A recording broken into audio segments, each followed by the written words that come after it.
a spring day. It's kind of spring day where, and I don't know, there are some places I know in India that are much colder than others. And so it's that kind of spring day where you can feel still the cold from winter, but you can also smell that new growth. And on that gorgeous spring day, there's a poet who lived in Paris, and he said, "Oh, I've got to go for a walk." And so he does. And as he's walking down the streets of Paris, uh, he spots ahead of him this beggar that's sitting on the sidewalk. And the beggar is sitting next to a coffee and pastry shop. There's a bell above the door. A lot of people are walking in and out of the shop. And as the poet gets closer to the beggar, the poet's name is Jacques, by the way. As Jacques gets closer to the beggar, he sees that the beggar has a sign in front of him. And Jacques reads the sign. It says, "Blind, no pension, please give." And there's a cup in front of the beggar for people to put coins in. Well, Jacques asked the beggar, "How's it going?" And the beggar just, it's like, it's terrible. Just people are not stopping and talking to me. They're certainly not putting coins in my cup. She says, "I really don't know how I'm going to make it because I'm at the end of my rope." Well, Jacques takes a look at the sign and he says, "Well, may I change your sign?" And the beggar goes, "Oh, well, oh, well, okay, but on the backside, so I can turn it around if I need to." So the next thing that blind beggar hears is the scratch of Jacques' pen on that cardboard. And then Jacques puts the cardboard sign back down next to the beggar, bids him good day, and continues his walk. Oh, a couple weeks later, and another one of those gorgeous spring days, and Jacques takes another walk, uses the same route that he does before, sees the beggar up ahead of him, decides to check in, see how he's doing. And the beggar goes, "Oh, it's amazing. People are stopping and talking to me. They're putting coins in my cup. Says, I think I'm going to be okay. I'm really happy." So Jacques says, "Okay, great. Well, I'm so happy for you," and bids him good day to continue on his walk. But the beggar says, wait, I've got to know, what did you write on my sign?" And Jacques says, "Oh, that was easy. I simply wrote, 'Spring is coming, but I will not see it.' That's it. Spring is coming, but I will not see it." All right. So everybody get ready to put something in the chat box. How many people saw images in their minds as they were listening to the story that I told? Now, there are no right or wrong answers. So it's just an experience here of the different things that people saw. So put in the chat box, if you can, some of the things that you were seeing. Like, did you see Paris, or did you see a street similar to Paris, maybe someplace else from your background? Did you see the poet? Did you see the beggar? What did you see? So, right, we said, oh yeah, I could visualize the story. You saw lots of images. Yeah, I'm sure everybody saw images. So what were those images? If you saw the poet, what did he look like? And so the next question that I always ask somebody, the lively street, right? Yeah, people often see the lively street. And some people saw the Paris and the beggar. Oh, some people saw the signboard. I see, not everybody sees the sign. Not everybody sees the sky. You saw the man on the sidewalk, and you saw flower baskets. See, that's really interesting. And you saw the beggar's clothes. Some people don't see the beggar at all, and there's not a strong image that comes to mind. You could see the cafe. Great. Now, what did you hear? Like, are there things that you heard as I was telling the story? Somebody saw the bakery, but what did you hear? Oh, right, you saw the bakery, and you could also smell the fresh bread. Absolutely. So what did you hear? What did you smell? Right? And you could hear the birds chirping. See, I love that. And the tinkling of the pennies going into the cup. Fabulous. And did anybody taste anything? Sometimes people can taste that coffee or taste that pastry. And so sometimes that happens. Oh, the scratching of the pen. Some people heard that. And the beggar speaking out. So you see, now here's the kind of making my point for me, is that people see and smell and taste and feel different things as they're going through this story. But did I describe a lot of what was in the story? Like, did I tell you what the beggar looked like? Oh, the crepes cooking. I love that. Did I tell you what the day looked like? Did I tell you what the poet looked like? No.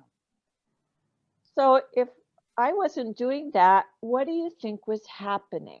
And Shruti or Justin, pop in here, and if you have an answer to what you think was happening, please share it. So as I was telling the story, what were you doing? It was like a movie playing in my head. I was just visualizing the whole thing, and it was filling up a lot of the gaps which you weren't necessarily describing.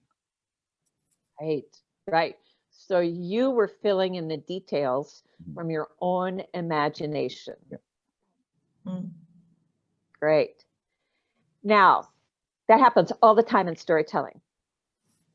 But do you think that you would be able sometime tomorrow even, when you're with a friend or a colleague or a family member, that you think you could tell this story about the poet and the beggar in your own way? Absolutely. Yeah. Absolutely. Right. Okay, great. And I love you. I keep putting things in the chat box as we go through this. All right, now I'm going to do something different. Now, all right, here we go. Now, I'm going to share some information with you, and let's see what happens to your brain. This is a little piece, a paper written on the neural story net. Okay, so first proposed by evolutionary biologists, the following concept has been extensively tested by developmental psychologists and other neuroscientists. For 150,000 years before writing existed, that is, before any alternative informational archival system other than human memory, humans relied on story and on storytelling to convey and to archive in human memory essential histories, concepts, facts, beliefs, and attitudes. That long-term dependency has evolutionarily hardwired human brains to understand and to make sense of incoming narrative and to experience information in specific story terms. The story creating, understanding, or make sense regions of the human brains are linked from before birth into a fixed neural net tasked with interpreting incoming narrative and experiential information. All right, so as I was sharing that information, how many people saw images come to their mind? I was thinking, what does that even mean? That's right. Were you seeing anything? Were you hearing anything? Were you tasting anything? Were you feeling anything except maybe a little bored? And confused, yeah. Yeah. And confused, right? It's like, what does it mean? Okay, how many could remember what I just said and be able to repeat it? Oh. This is like studying for exams in school and how I struggle to remember details. Right. Now, remember the last presentation you sat through at work. And what was it more like? Was it more like the story or more like the information I shared? Just like the latter. Yeah. Okay. Now, we give presentations like that at work because we want people to make some sort of a decision. We want people to remember what is being shared, and we want them to make a decision. what is the likelihood of that happening? Oh, very little. I Very mean, low, yeah. they'll forget it the moment they walk out of the meeting room. Absolutely. They may even wonder what they're doing sitting in that room. Yeah, True. yeah, absolutely. Right, right. So we have to learn to work with the brain. And neuroscientists, particularly Yuri Hassan from the Princeton Neuroscience Institute here in the United States, for years, I wanted neuroscientists to take images, brain images, of what was happening when a teller was telling a story and somebody was listening to a story. And I wanted that to happen in real time so we could see what was happening in both brains. And here's what the neuroscientists discovered. If you haven't heard this already, if you have, bear with me. But what they discovered is that the teller, when the teller was telling the story, 7+ areas of the brain were lit up. These included the areas of sight, sound, smell, taste, feel, right? Also the language processing areas of the brain. So a lot of different areas of the brain were lit up. Then they looked at the listener's brain and they saw, oh, wow, the exact same areas of the brain are lit up in the listener's brain. Oh, except there was one difference. And that was that in the listener's brain, there was another area that was activated, and that was the area that's anticipating what is coming next. That's pretty cool. That is. Then they determined how long it took for the teller's brain and the listener's brain for their brains to light up together, right? For all those areas of the brains, both brains to light up. And this is what they discovered, right? They measured it.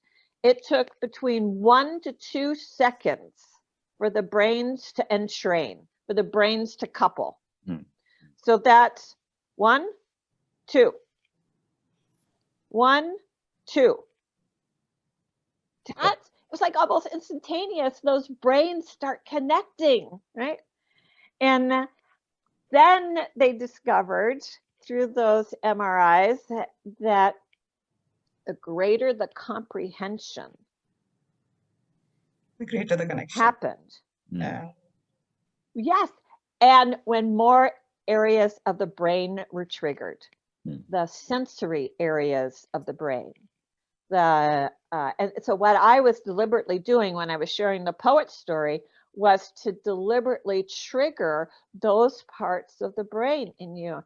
And all I had to do was mention there's a coffee shop, there's a bell, there's a beggar, there's a poet, we're in Paris, it's a spring day, the chill on the air, you can smell the new growth, right? So all I was doing was triggering you, and not having to, I didn't need to give you a lot of details because I knew you were going to fill in the details.